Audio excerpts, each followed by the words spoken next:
everybody. Hello, welcome to Almost 30. Welcome. I'm Krista. I'm Lindsey. So glad you're here.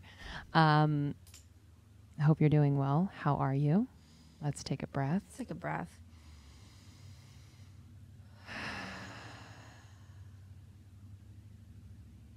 I've been doing that 3 deep breaths every morning.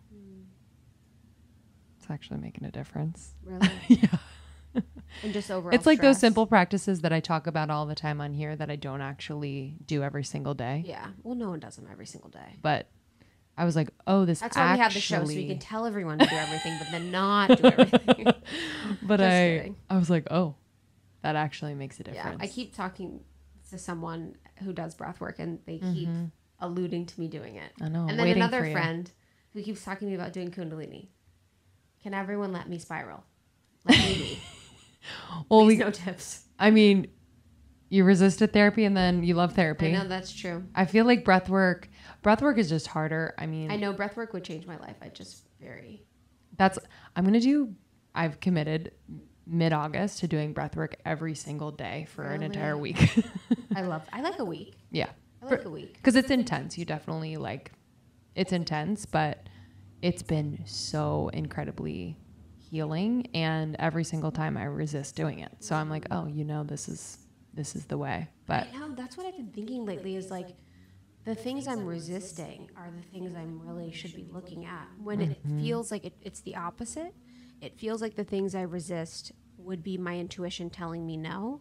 right. But it's actually not been the case. And it's kind of messing me up, Yeah. to be honest. It's kind of really Kind of confusing fucks me. with the intuition. Because I'm confused now. I'm like, okay, so is this my intuition protecting me? Or is this like something I need to be exploring more? Like breath work. Like Kundalini for me is just, it's kind of brought some crazy things into my life. So I'm like, I don't know if I want to do that right now. I've actually never done Kundalini. Oh, I've done really? Yeah. at the end of the class. Yeah. That's about it. But yeah, I find that in with people or conversations, I usually if I probably need to talk to my parents about something, I usually just completely avoid it. But I'm like, oh, that's a good boundary. But I really shouldn't be talking to them. It's like with people, I Yes. notice that it's pretty obvious with people. Yeah. Yeah. Anyway, Anyway. check in with yourself, guys. Check in with yourself. Check in with yourself. Check in with your routine. And I think, in that pause really is just like, wow, we are here in August. It feels like the longest March ever. This year has just been so transformational for so many of us. And so, it's been. And if you haven't taken a pause, because I can imagine at least for me, being busy actually kind of keeps some of those things at bay. But if you haven't, just know we're about to go into one and we'll be in the fire with you. But it can just be so confronting. So here to support you. And yeah, I'm looking forward to today's conversation. We'll get into that in a moment with our friend Märtha Louise. Super powerful. She is so powerful. And yes, before we get into that, so we have our courses and our programs, shopalmost30.com. You can get workshops with some amazing healers, leaders, and teachers there. And then we have our apparel, organic, created by female designers here in LA, non-toxic, all the things, the softest apparel ever on shopalmost30.com. And then too, if you're interested in starting a podcast, we have yourpodcastpro.com. That's YOUR, podcastpro.com, for anyone that wants to launch, grow, or monetize a podcast.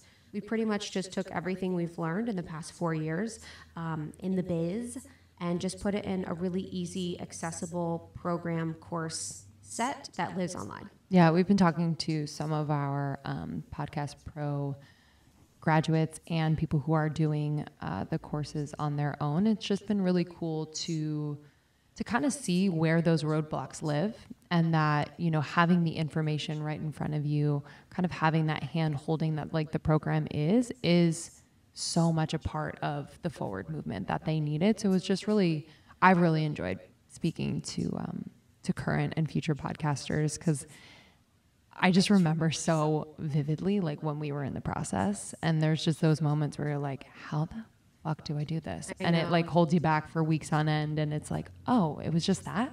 So we hope that, you know, this program, you know, will solve those problems and help you to realize that with step by step, you can absolutely have the podcast of your dreams. Yes. Podcasting for life. It's changed our lives, and we're happy to support you. Well, so glad to welcome you, Märtha Louise. We actually just spoke to Shaman Durek not too long ago. So this was just like a perfect, perfect interview duo, just to really inspire us. And I'm excited to talk to you, especially about your experience as a clairvoyant. I think, you know, this is something that Krista and I are so interested in because we have sensitivities, and there are so many people in our community who do as well. And like, it's so beautiful that this is becoming a commonplace conversation.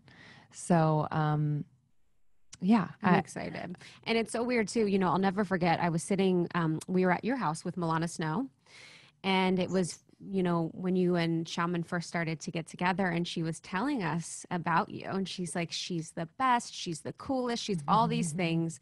And she's like, yeah, I hooked her up with Shaman Durek. You know, I felt like they'd be a connection. And I remember where I was sitting. I remember where I was. I remember the moment of hearing about this amazing connection. And it was one of those things that it crystallized in my mind as you guys really, really fell in love, and as you guys really discovered each other within your spirituality. But it was just such a beautiful moment of Milana being like, yes, I am the matchmaker of the century.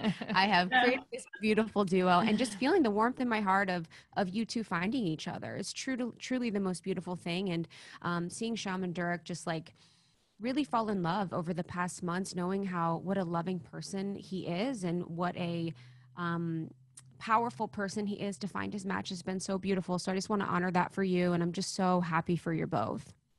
Oh, thank you.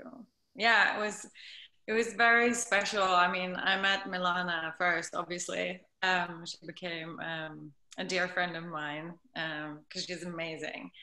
And she was like, well, I don't know quite what we're supposed to do in each other's lives. And I was like, yeah, let's have a session, you know, and I'll give you a session, you give me a session. And then we kind of figured out, you know, maybe we're just supposed to be friends. Maybe we're supposed to work together. I don't know, you know, because there's always like, it's fun to find out why you connect with people. Mm-hmm.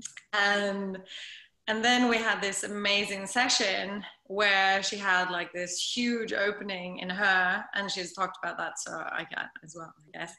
And she was like, oh my God, the only other person I felt this kind of opening with is Shaman Durek. You have to meet him, you know, and I see this connection between you two. And I was like, well, is that kind of like a business guy, or what kind of is that? She's like, I don't know, I just see lots of energy between you two. And then it took some time because I was in Norway and he didn't really respond, and he was a bit slow because he didn't really want to get, you know, somebody introducing him. He's like, oh God, you know. Yeah. So he was a bit resistant to that. But finally I came to his house, and I walked in the room and I just saw him, and I said, I know you already. And he was like, yes, we were destined to meet long before we were born, you know, like this. And I was just kind of internally rolling my eyes for another ALA guy. Like, oh, another line. Yeah. Oh my God. But then, I mean, I came together with a few friends, and he started reading everybody, and like seeing just from like doing the bone reading and seeing what kind of types of people we are, and he could say anything, and I was like, oh, this guy's pretty good, you know, like, and then, you know, this deep friendship came from that meeting, and we spent a lot of time on the phone, and we met as often as we could, and every time we met we felt as though, you know, there was just too little time. Even if we had like 3 days together, it was too little time to catch up. It was like we were catching up some old lives that we'd had together, you know. And then after quite some time, he realized that his mother had talked about meeting me when he was 15. And he didn't remember until his friends from that time called him and were like, do you remember your mom saying, you know, this about you meeting the Princess of Norway and everything? And then he remembered, and yeah, and then I'm so happy to have met him. He's just the most amazing guy. Oh, he had the best things to say about you during our interview, and just the way that you love, the way that you both love each other, and the way that you support one another. So he had the vision when he was, you know, his mother had the prediction of you. Did you ever have the feeling, you know, throughout your life that you would be with someone like Shaman? Actually, yes. When I was little, I felt very different than other people because being clairvoyant or seeing things like spirits and, you know, things like that was not like, it was not a thing that is natural in Norway at all to talk about. Like in LA, like now everybody I meet is like talking about, and I'm like, oh my God, it's so freeing. But in Norway, it's very like shameful. We've hid it, and so there wasn't, I couldn't really talk to anybody. I understood that this was weird and different and people didn't understand. And so, and also because I was so sensitive as a child, you know, I always felt what other people were feeling. I didn't want to like upset them or do anything like that.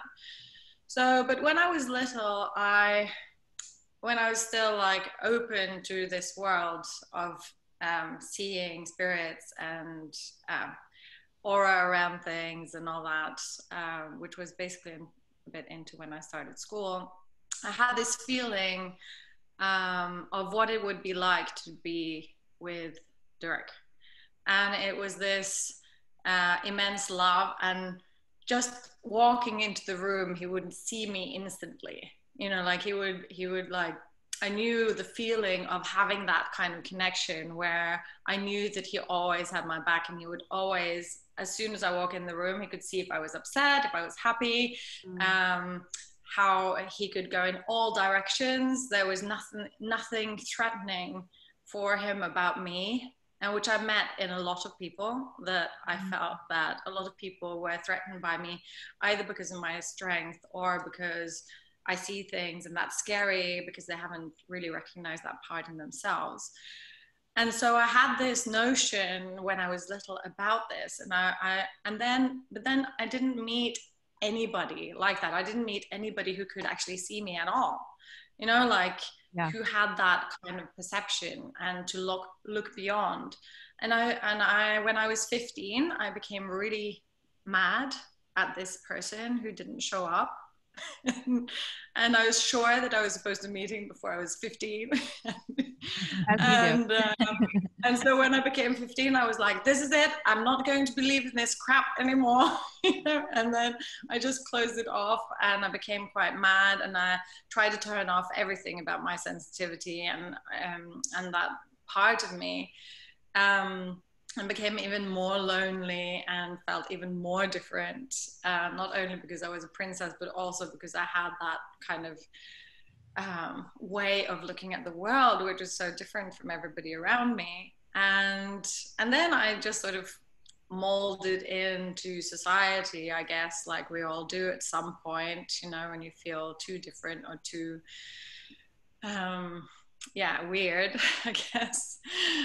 And so when he came back to my life, it was like, yeah, that's what it was. It was like, oh, I know you already. Wow, this is him.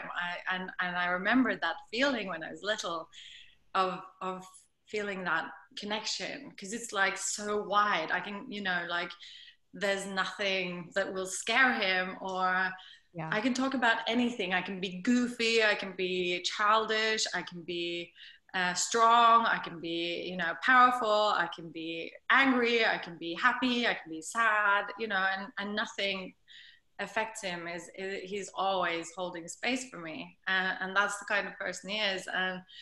And yeah, so it's been amazing meeting him. Yeah, I think it's, you know, to hear that, it just reminds me, like, when a relationship is so right, like there is just so much healing that happens within the relationship. So I'd love to like dig in there where, you know, what parts of you have been healed since getting together with Durek? Oh, um, I mean, I started on my spiritual journey very early. So I've been kind of a front runner in Norway, like going against the stream and being this very, I think for some, very irritating princess. Because I've always just said, why can't we just be who we are? You know, and I see spirits and I talk to angels, and I'm going to start a spiritual center to teach people about connecting back to their angels, because we all have a guardian angel, and to go inward and really discover who you are, and to get that strength back of having your intuition back and really connecting to your soul again. Because I find it so weird that we come to earth as souls and we get this body for our souls to express itself through, and then we just cut out the soul and we just move up into our heads and we walk around believing that we are our bodies and not our souls.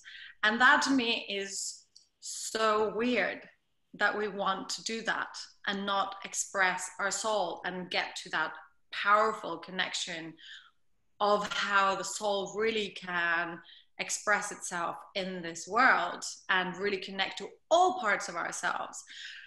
And so I started this center, and so I have done a lot of inner journey for myself. But I think what really is still healing is my, you know, all the hurt of what other people have said or done, or that I've always been shameful for having this position of always being the one like wearing off to the left and saying, no, I'm not going to follow the herd, I'm going to go my own way. And that's been challenging for my family, you know, who, you know, my father's the king of Norway, and the rest of my family are very traditional, and they, although they're very playful, they're very, you know, they are very curious on life and are very open-minded, but still they have to represent Norway, and they have to be there for the people.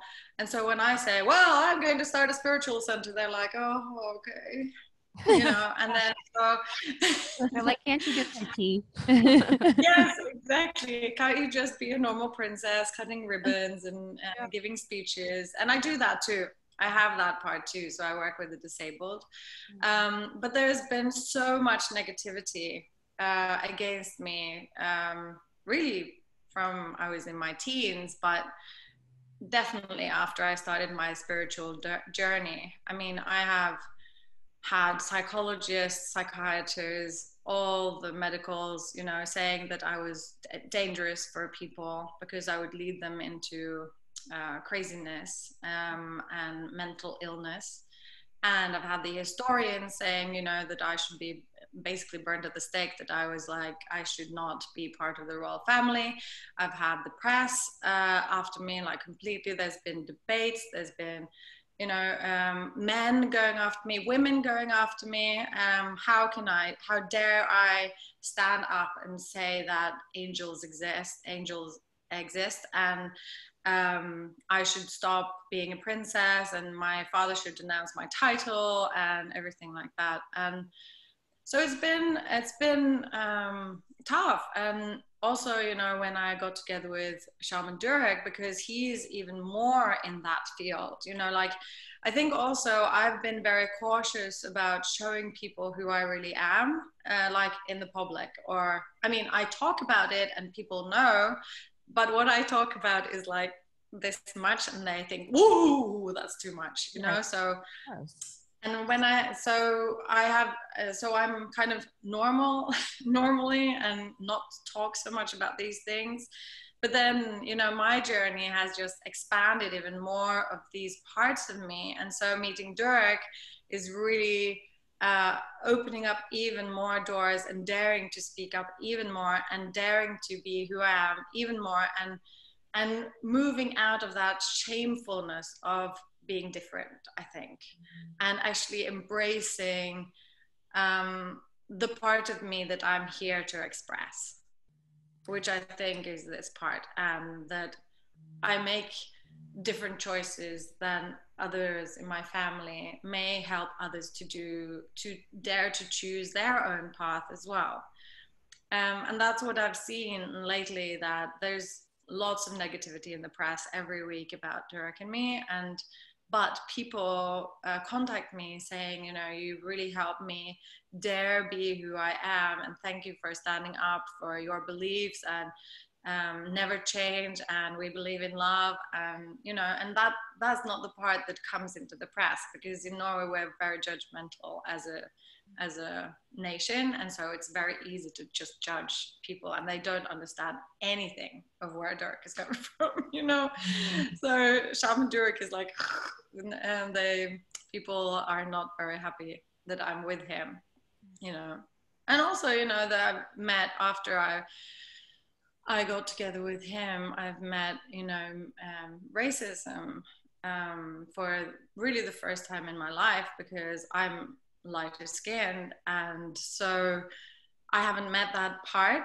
I mean, I've heard about it, and I've opposed to it, you know, and I felt deeply about it, but it's not, I haven't really experienced it like physically, like.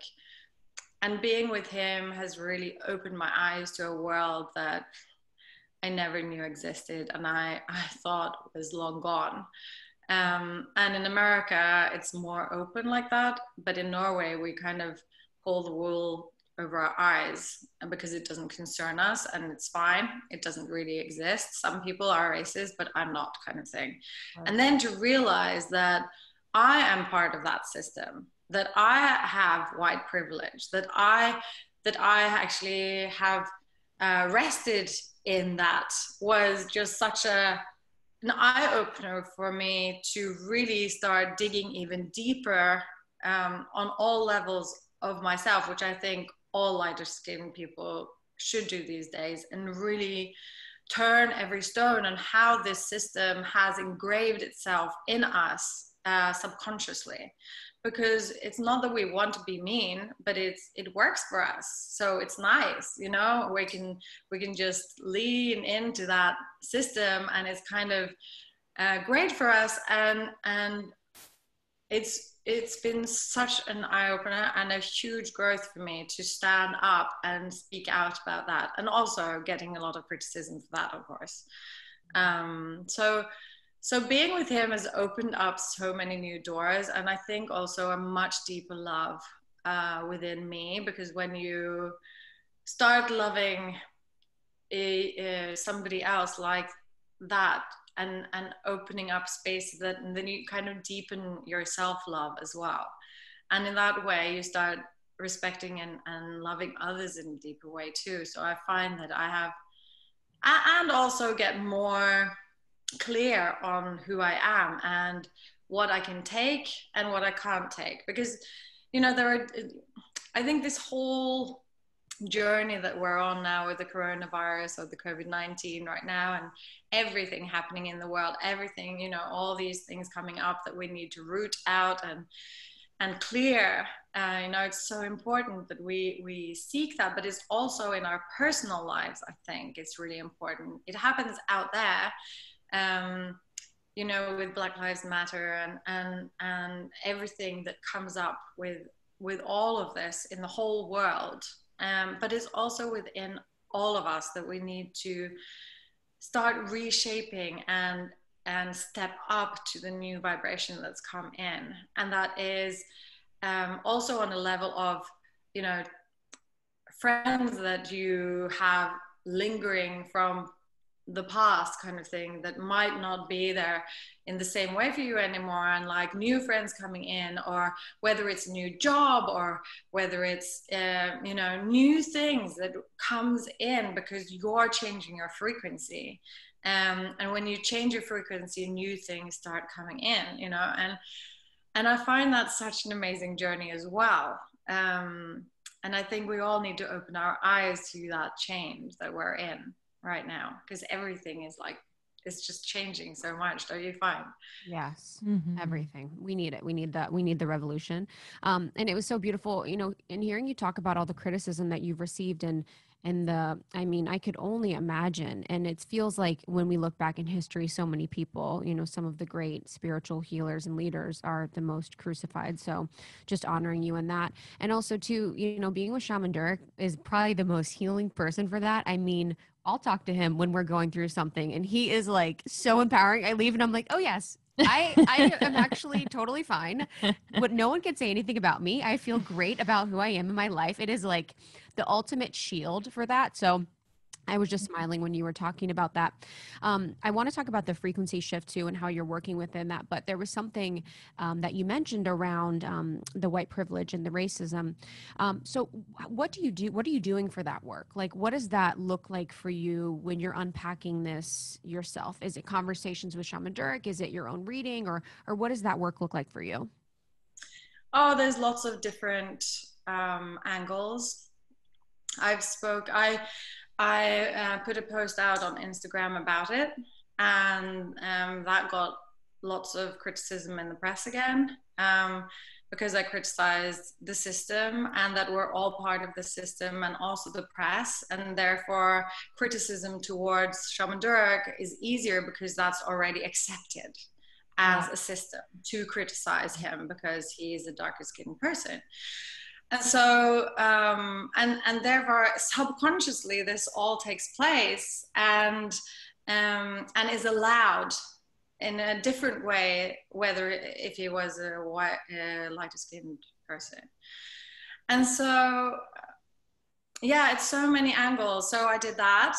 And then, of course, having conversation with my friends, people around me, family, and many people reaching out to me who have spoken about racism in Norway, and everybody tells the same story, that there's racism and everybody agrees on that is not that bad, but it's really bad.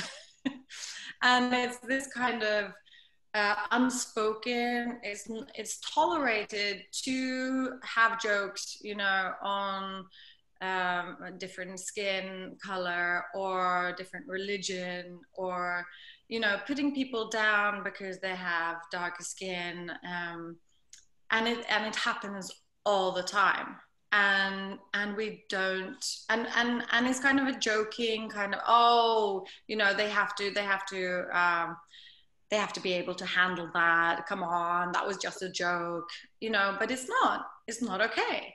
Mm-hmm. And even people of darker skin in Norway have accepted this kind of way of being treated in society. And I'm just like, that's not okay. No, we need to have a society where we can be proud of how we treat each other, whoever you are, and whatever skin color you have, whatever religion you have, that we need to be treated the same. And it starts with us.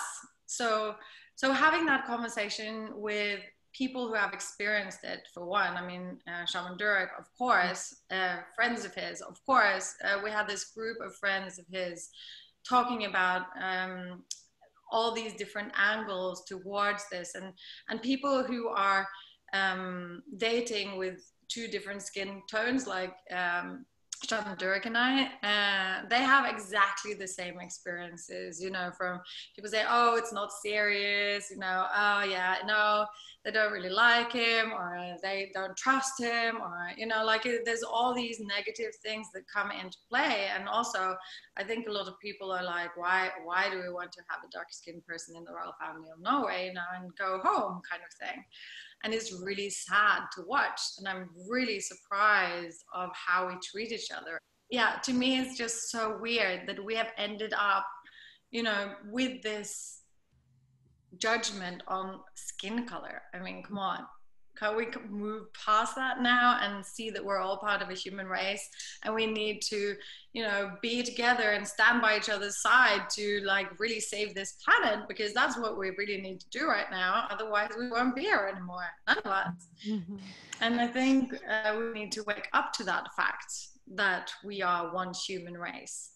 And whatever color of your skin is, doesn't matter. It's who you are as a person, and we're all here to grow. We're all here to learn, and that's the beauty of life. That's the beauty of having this experience for our soul in this body that we have for a short time, you know. So let's make the best of it. Like, let's really reach into ourselves, into that space of love, so that we can see love in other people and the light in other people, and then start connecting on a different level.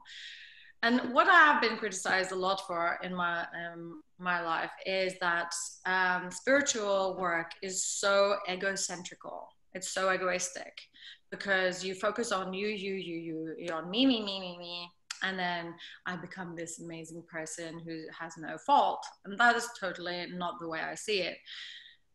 When I started going inward, that was when I started, you know, before I started this journey, I was really scared of being who I was. I was not happy. I was, I think, kind of depressed without knowing it. And I was so insecure. I had stage fright like crazy.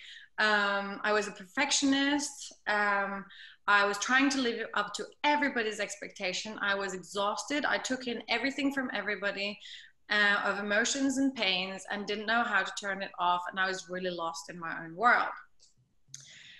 And when I started this journey of having that connection with my angels, and I started doing angel writings where I was like listening to what they were saying and just writing whatever came into my system, you know, and started this inner journey, and my whole life started changing without me knowing it, you know. And I became much clearer about who I am. I thought I was evil deep down. This was one of my huge beliefs. And that one day people would discover that, and that's why I had to be so nice all the time, to cover up that I was really, really mean and horrible deep down. But then through this deep work that I was doing, I discovered that I had this source of love that was in my core, and not this evil being, you know. And suddenly my whole perception of myself changed. I became much more secure in myself. I could be able to stand there in front of everybody who were against me and be okay with it. And having that strength and having that self-love and really opening up to the acceptance of who you are opens also the doors of acceptance to others. So today I'm not as judgmental as I was before. I don't expect that much of other people as I did before. I can actually see who they are, and it's okay to be whoever they are. And I meet them from a more perspective of unconditional love that I did before. And it's so important, I think, that we realize that when we go inward and really connect to ourselves, it actually opens up the world for seeing others and actually meeting others on a deeper level, and in such a powerful way where we can actually dare to see the light in other people. Because when we are in fear ourselves, that's what we see in others. So we need to hold other people down for ourselves not to feel that fear. And so we start having all these systems where I'm better than you, we're the girls together, you're not with us, you know, you're not cool enough, or that you're into this and this kind of clothing, and if you're not with and you don't have those clothes on, you can just forget it, you know, like all these things. And it doesn't matter to me anymore, you know. That's not what makes me tick. And I think that when people realize that going inwards and actually doing that inner journey opens up this love for nature, for animals, for the planet, for reconnecting to being here on earth with love to ourselves and our fellow beings, whatever nationality, whatever religion, whatever sexual preference, you know, it's such a different way of being in the world. So I totally disagree that it's an egoistic way of living, going inwards. It's opening up to the possibilities of seeing the world from love. Yeah, I think we learn about who we are in those moments of contrast. So the way that you have been treated or the way in which you felt like you've had to shut off your gifts and judge yourself for those. Like, it's in that contrast that it kind of shows us how we want to be in the world, because we've seen and experienced what is so painful and evil in a way. And I'd love to, I'd love to talk about the press, because I don't, only being witness to how the European press operates, I think it's like a whole other beast. Like, American press is crazy. And I also think like the European press, I'd like to know like how the public is almost like dependent on the press to tell them exactly what's going on with the royals in certain countries, and like understanding what's happening rather than any other source. So I just would love to pick apart like the relationship with the press that the public has, and then the relationship with the press that you've had and how it's affected you emotionally and mentally.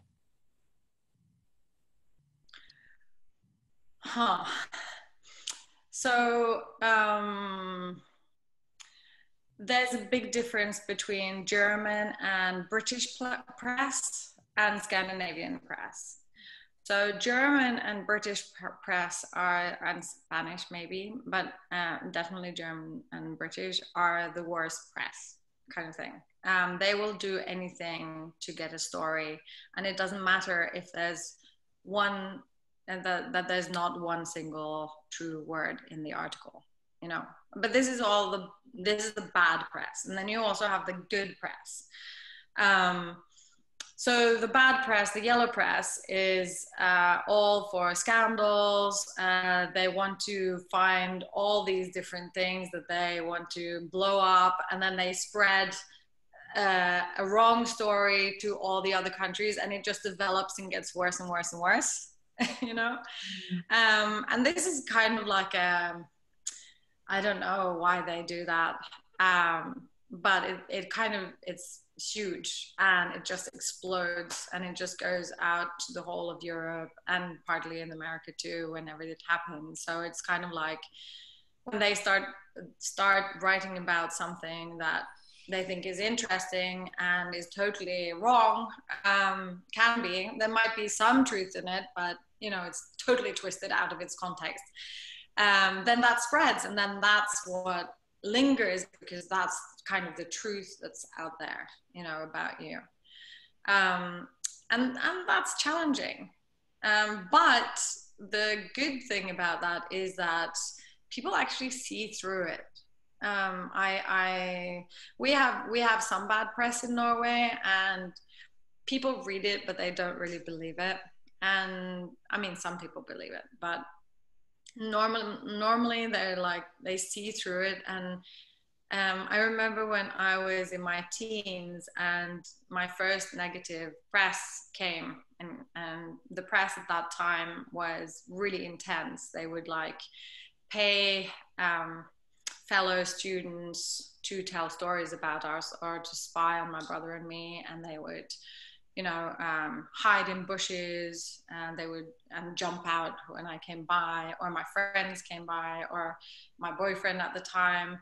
They would follow us in cars and drive up on the side, and and have a huge camera in your face. They would follow me 24/7, and it was really, really tough as a teenager that was so sensitive. And I went to the psychologist for that, and he was like, why don't you just walk over to them and talk to them and do something new, take action, do something to get that power back, don't just give that power away. Because I felt like they were taking every bit and piece of me and just twisting it to something whatever they wanted to, and it was just really it didn't feel good at all. And so I started doing that. So whenever I saw them, which was every day, basically outside my flat, I would walk over, I would knock on their window, and I would go, pull the window down, and they did. And I was like, so how does it feel to follow a 20-year-old girl around like this? Is that a real proper way to earn a living? Do you have good conscience for doing this?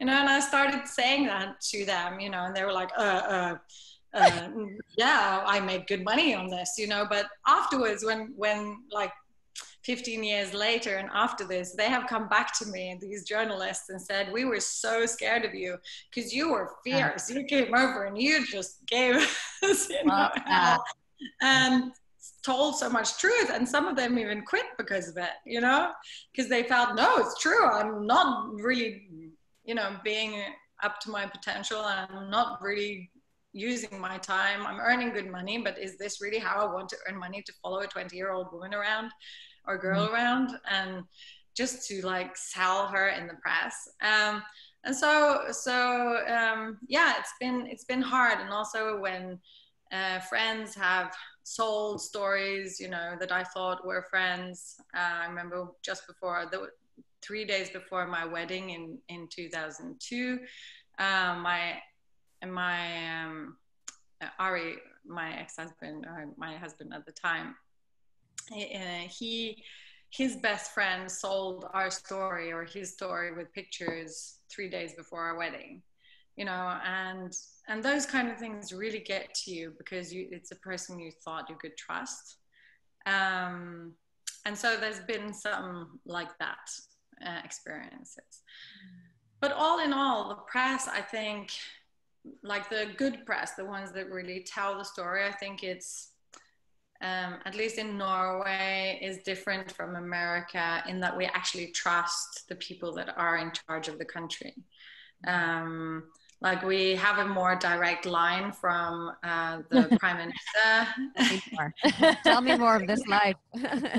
Yeah, from the prime minister. Anna Solberg is an amazing woman, and she works very closely, you know, with the health minister and with the different departments of health in this country. And they're very transparent, and they tell us what's happening all the time. And when we have listened, things have gone really well. So now we're in a very good position with the COVID-19. And that's a different from America, I find, because then nobody really knows what's going on.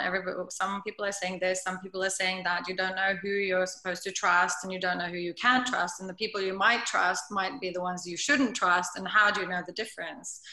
And so that's a totally different society, and therefore also a very different press. While in Norway, like for example, on the COVID-19 or on matters like that, it's very synced with what is true to the health ministry or what's going on, and it's very open. It's, you know, like New Zealand, very straightforward. It's very direct. And then of course there's always cases and things and different, but all in all, we feel as though we can trust our government, kind of thing, which is different from America. I find that a lot of people don't trust the government. They don't trust, you know, the people who are speaking up, and and that's a very hard situation to be in, and that leads to the chaos, I think, that you see today. Yeah, that's for sure. Yeah. I don't know. And it's quite chaotic. For just on you know, your late husband, just like the grieving process, especially with children. What was that like? And to be public and to have it all out there, you know, how were you able to get through that as a mom and as, you know, a wife at the time? Yeah, so my ex-husband, my late husband now, he was mentally challenged for many years. And so the last period of his life, he was very mentally challenged, and it came as a shock, of course, when he committed suicide on Christmas Day. It's been a journey of the deepest despair and going through all emotions from anger to bitterness to sadness, to remembering all the good times we had together.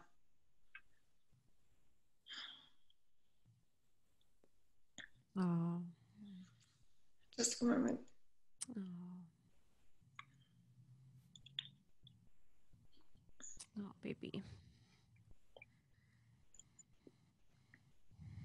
And of course, to see my kids going through this as well has been really hard. But I've really, I think, in the beginning, you are in such a shock. And I must say, it was a blessing that Shaman Durek was with us through that period, because he was the only one who managed to do something. He was the only one who acted. And when we were all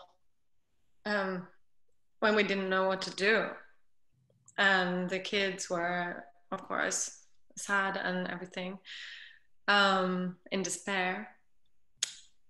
And this time now, from December till now, has been a real growth in being honest with our feelings in the family.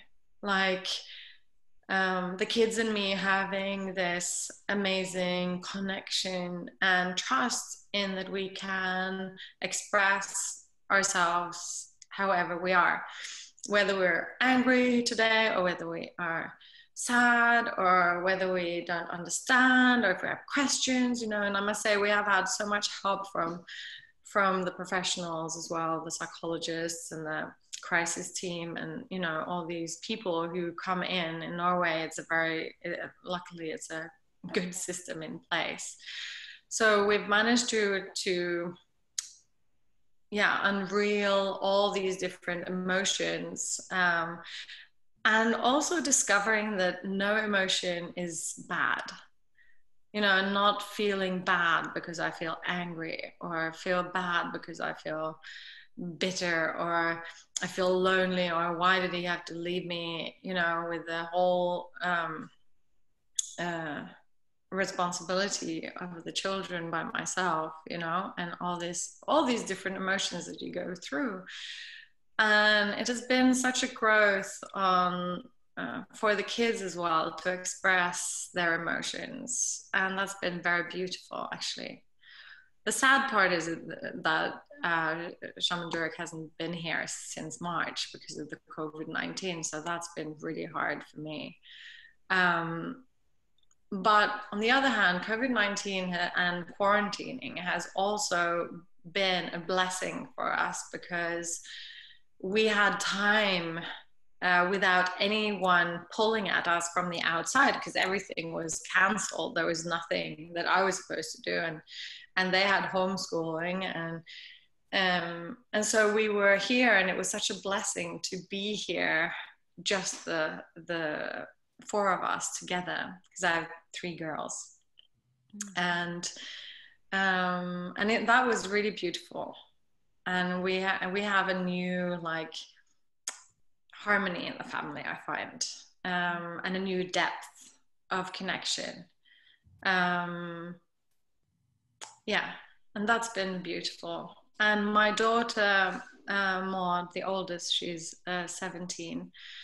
She had this amazing speech at her dad's funeral that really touched the whole nation. And we were in the largest church in Oslo, and the cathedral, and she dared to stand there in front of everybody on camera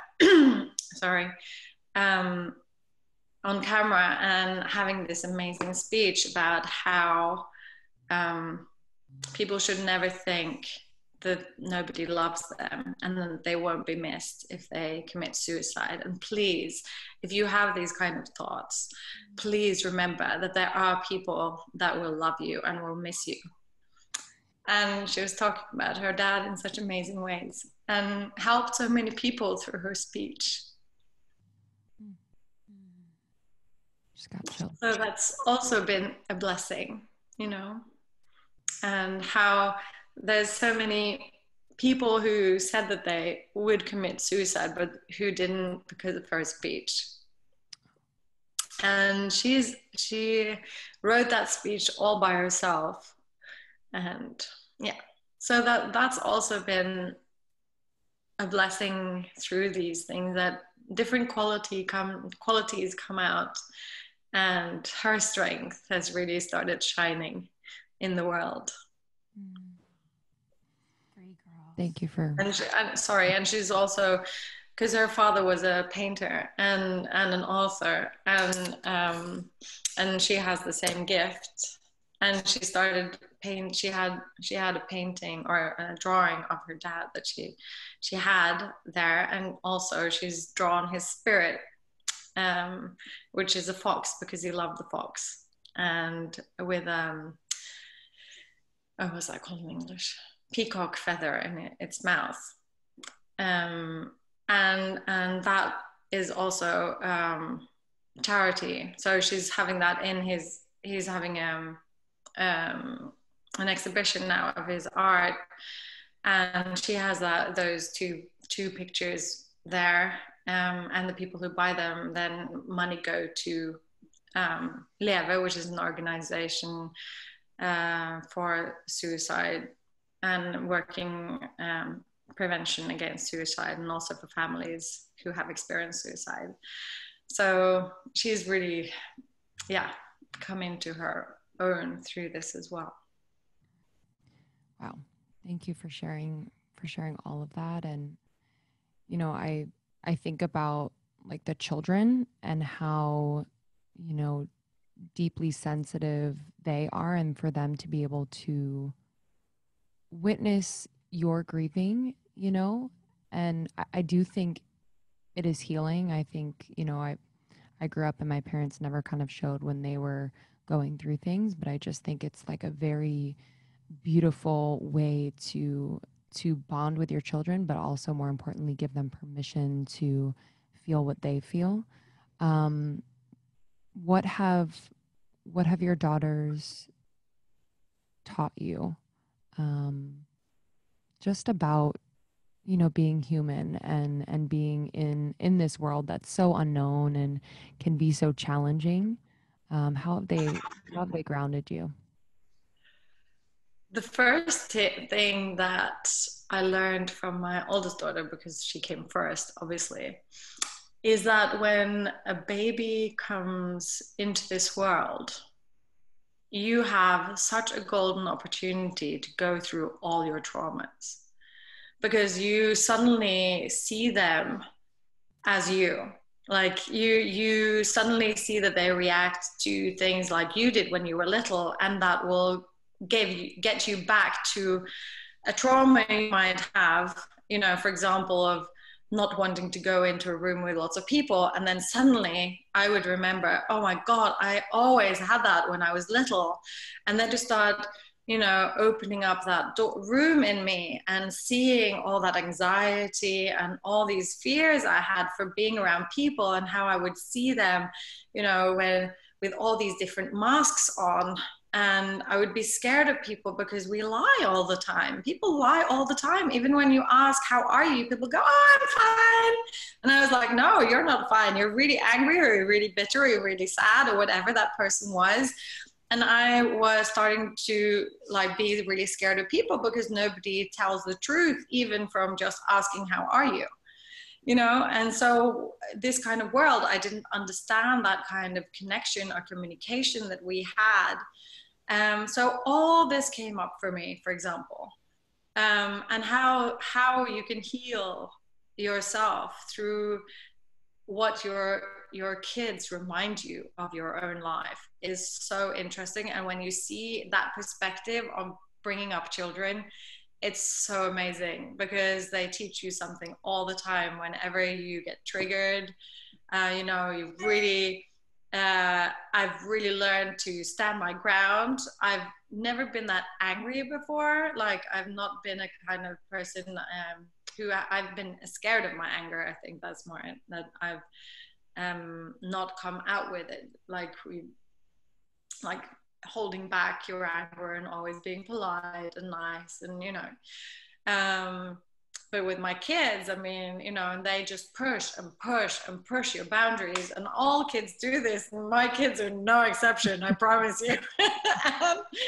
And you really get into that space of like, no, this is not okay. You cannot do this. And really feeling that strength and getting that out as well is just so powerful.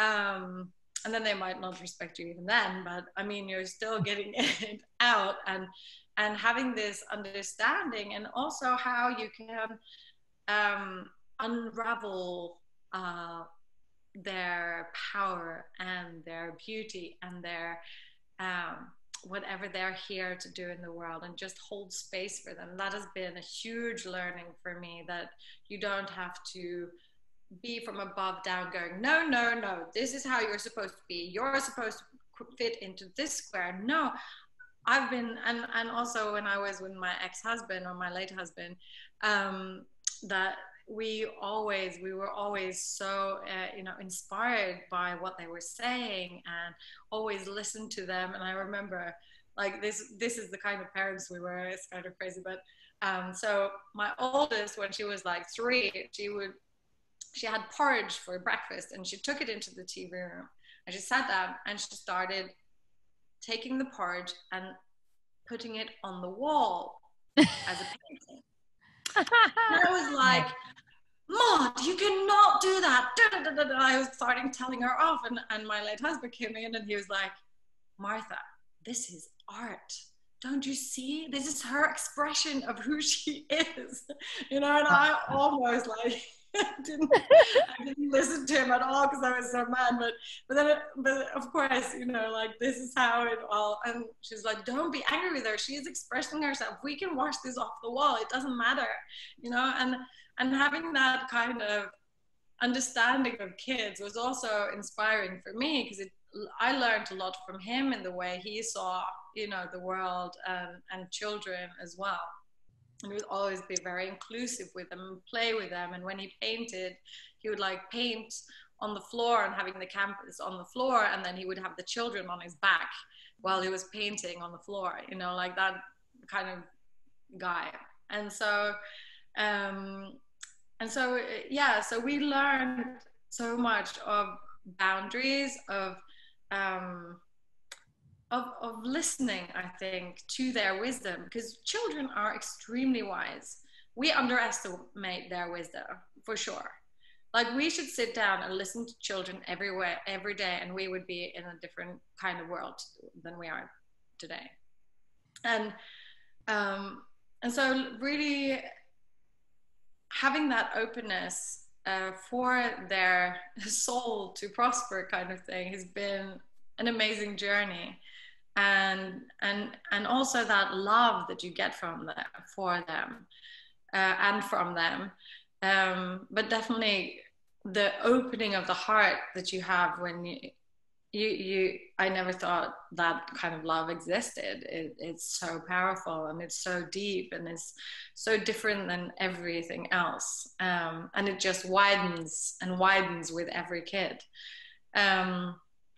And so, yeah, and to really see that they're individuals, and just to, I mean, my daughters are so different, so extremely different. And it's so amazing to see that difference and really acknowledge it and honor it, instead of putting them into boxes that you're supposed to be like this, and where this family is like this, and then you fit into that box. Yeah, that's been a great journey, and they teach me something every day, for sure. That's beautiful. I bet they are stunning. I bet they are stunning, sweet angels. This is my last question, and it's about angels. I'd love to talk about angels a little bit. Our community are angels. They love them, so interested in them. Do you work with any specifically, or what is the way in which that you work with angels? So I met my guardian, well, I didn't actually meet him, but that was when I consciously was in contact with him, when I was in my 20s. And I say him, they're I don't know how to say that word in English. They're both male and female. How do you pronounce that? Androgynous. There you go. I'm not going to repeat that.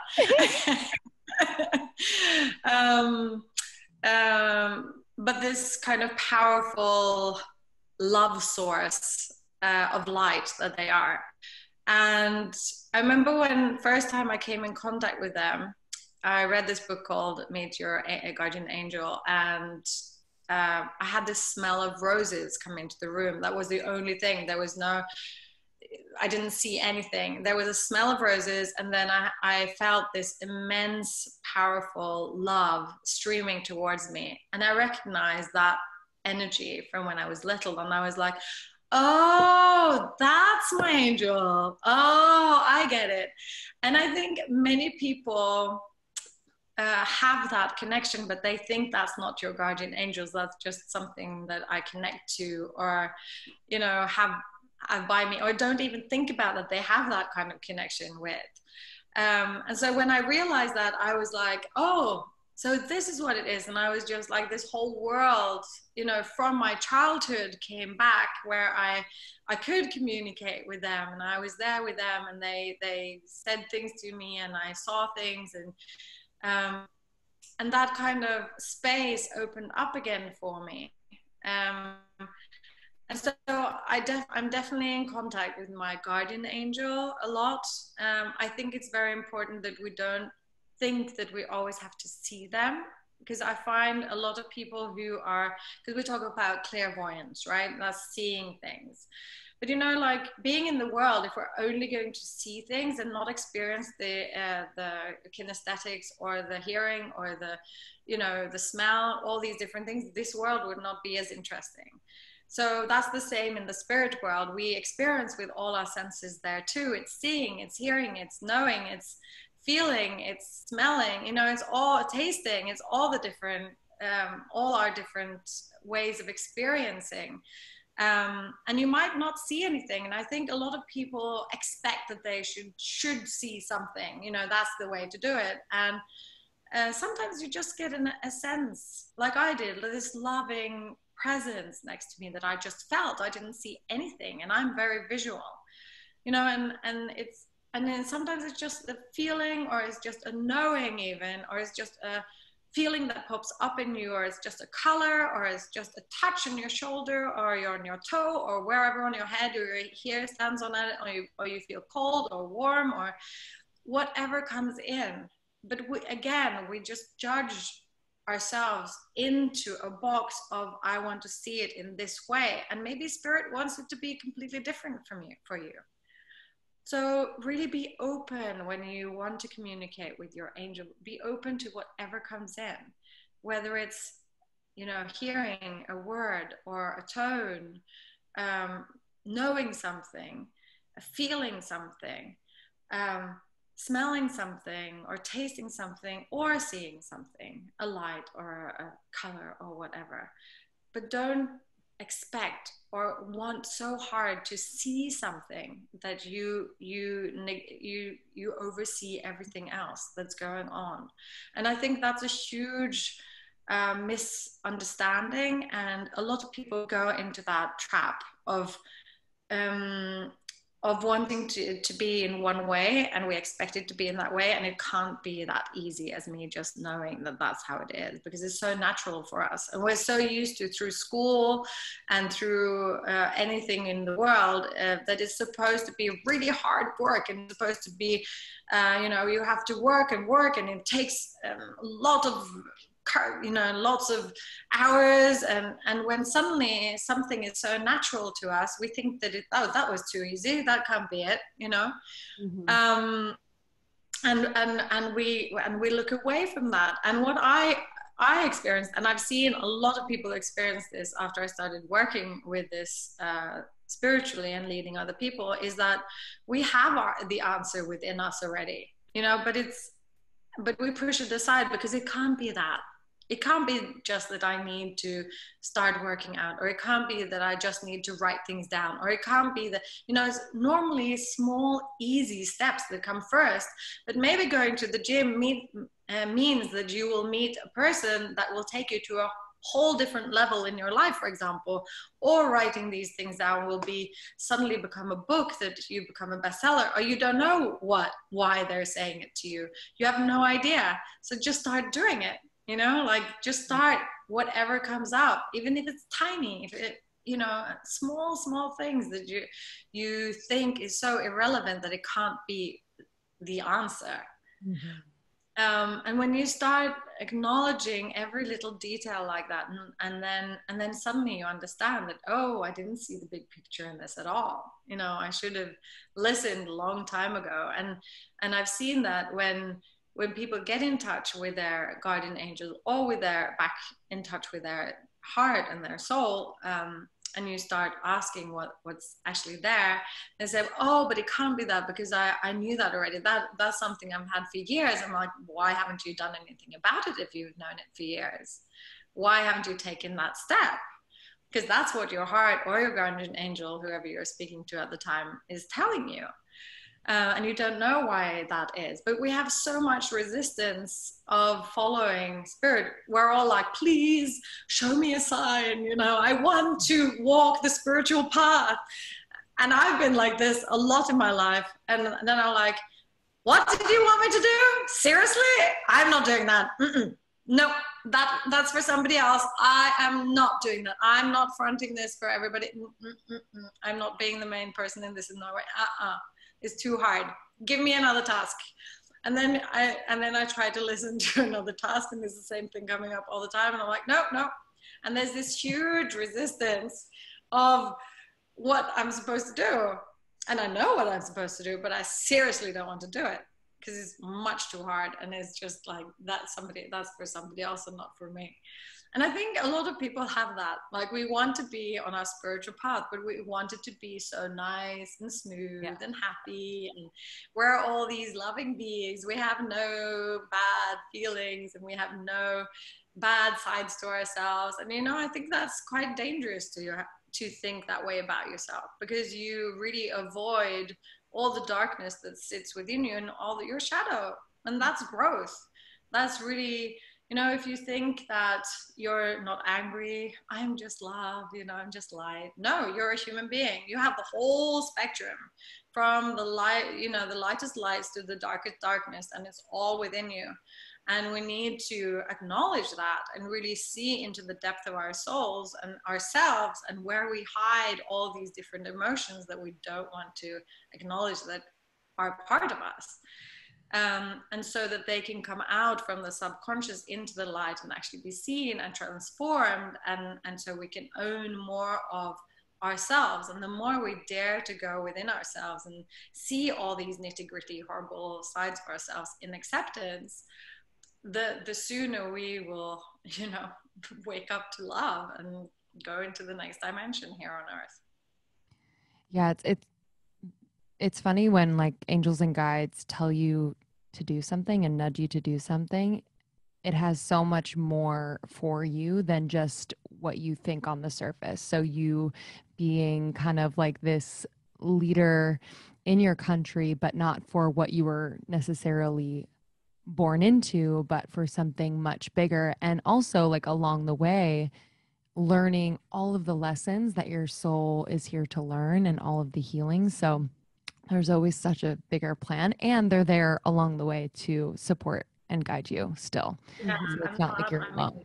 Has been such a great support, because the angels always get me to see the love in the situation, and not just, because I can go into fear or anxiety or anger or frustration, or that this is so unfair, you know, like, and I feel I can't do it, you know, discouraged. And the angels are always there with this loving view, and they come with a different angle. There's like, have compassion with yourself, see where this triggers you, you know. And I also find that whenever there is something out there that, I mean, written about me in the press or about Durek and me or whatever, that really triggers me, that I get upset about, then they're like, well, that's a new lesson for you to learn. Because there's always a trigger. If there wasn't a trigger, I would be healed. So it means that the press or people who are mean to me or whatever, they're showing me something within me that's not healed, something that needs to be healed, something that needs to be addressed and that I need to grow through and really look at. And they're like putting it in my face so that it's so clear that I can't avoid it. And I'm really grateful and thankful for all those lessons. However hard they are, we are here to learn. And our biggest teachers are the ones who are kind of the worst people we know. Because they trigger us the most. Yeah. You've had a lot of lessons, you've had a lot of teachers, and just honoring that is so powerful. And you are such a special, human in the world, woman in the world, starseed in the world. And we're so grateful that you got to come on. It's not every day that you interview someone like you, who's so heart-centered and kind and cool and loving and multidimensional and dating a friend and, all the things. So it has been such a joy and a delight. And I look forward to meeting you in person, hopefully, when everything clears in Los Angeles. It would be wonderful. Yes, me too. Thank you so much for having me on the Almost 30 podcast. It was really great meeting you like this, and I'm also looking much forward to meeting you in person for sure. I cannot wait. Keep doing the work that you're doing. We're so grateful. Yes. We'll see you soon. Thank you for the work you're doing. Thank you so much. Bye. Thank you. Bye.